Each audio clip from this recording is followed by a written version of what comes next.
there, it's Stacy from Fresh Stitches, and today I'm going to be showing you the second part of how to do English paper piecing. We, in the first video, learned how to do the basting step, which is what gives you these great little hexagons. And in this step, I'm going to show you how to join them without fuzz on your piece. So when you join them, you can do any shape you want, but these flowers are super easy to do. It's one piece in the center and hexagons around the outside, and just the architecture of the hexagon, they all fit up perfectly. You don't have to do measuring, and that's the real joy of doing the English paper piecing. So I have some hexagons that I've already basted. The paper is still in them, and I've ironed or pressed these steam go around so that they're nice and crisp.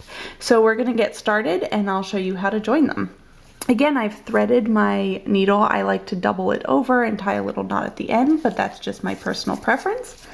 I'm going to hold the two wrong sides together and I'm going to run my needle through. I only want to catch the two pieces of fabric at this corner. I don't want to catch the paper in. That would just make it all kind of thick and gunky, and how did I not manage to pull this through cleanly? Okay, obviously rough morning. There's not always such a problem pulling your yarn through. That was just me, and it's not yarn, it's thread. Okay. Whew, first stitch is always the hardest, that's what they say. So the way I like to continue from here is to hold them actually separate. So if you were holding them together like this and whip stitching, it's really tempting to do these big fat stitches that actually would show through on the other side when you open them up. So what I do is I hold them flat together, and of course you want to make sure that the two corners are at the same place. I want to go through and I only want to pick up a little bit of fabric, and I'm picking up the little piece of fabric that's on, let's call it the wrong side. So if I were to look at this one head on, I'm picking up a tiny piece of fabric kind of right here and leaving this side completely clean. And I'm just doing a simple whip stitch. So that means I go in through the bottom piece, I go in through the top piece, and then I just bring it around. Bottom piece, top piece, bring it around.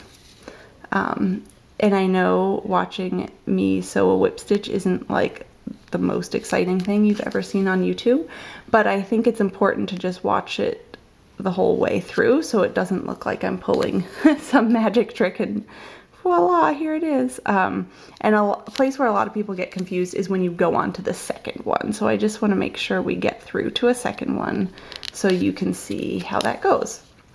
Now at the corner, I want to make sure to go through the corner as close to the corner as I can.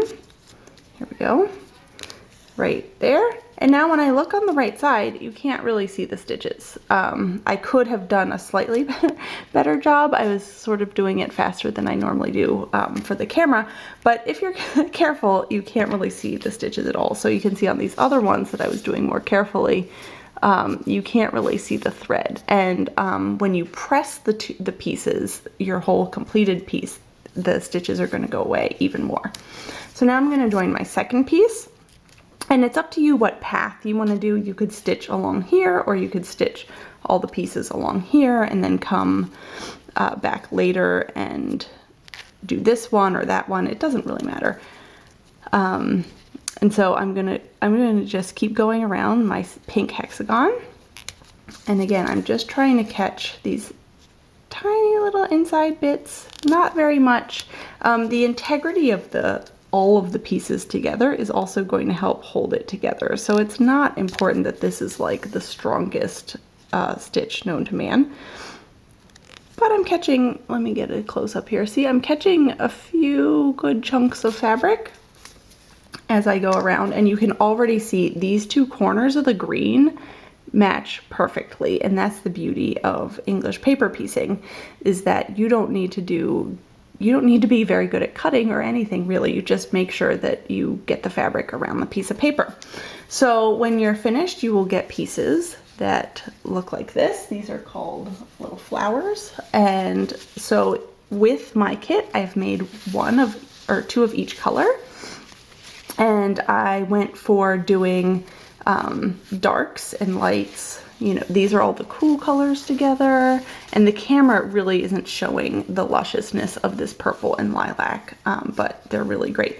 So I have the dark colors, sorry, the cool colors and the warm colors, and then I have the dark colors and the light colors.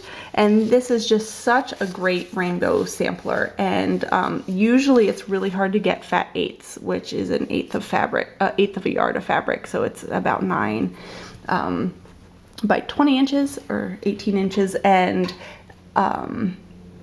but I begged and pleaded with Wendy from Shiny Happy World to make them especially for us, especially for newbies starting English paper piecing who weren't yet confident that they'd need tons and tons of fabric. They just wanted really yummy bits to get started. So in the pack you'll get one of these bundles, which is enough to make hundreds of these guys, 24 paper cutouts to get you started, and of course you can always make more, and a glue stick to get you started. So I really hope you've loved this tutorial.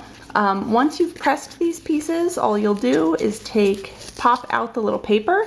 If you're a careful sort of person, you can reuse these. If not, you can just throw them away, it doesn't matter. There's no need to even snip these basting threads if you don't want to, and you can continue joining them into a larger quilt, or what I'm going to do is applique them onto a piece of fabric and make a little baby quilt. So there's lots of fun projects you can make, and this starter kit is exactly what you want if you're a newbie or if you love color and this great fabric. So I hope you've enjoyed it. Again, I'm Stacy from Fresh Stitches, and thanks for sewing with me.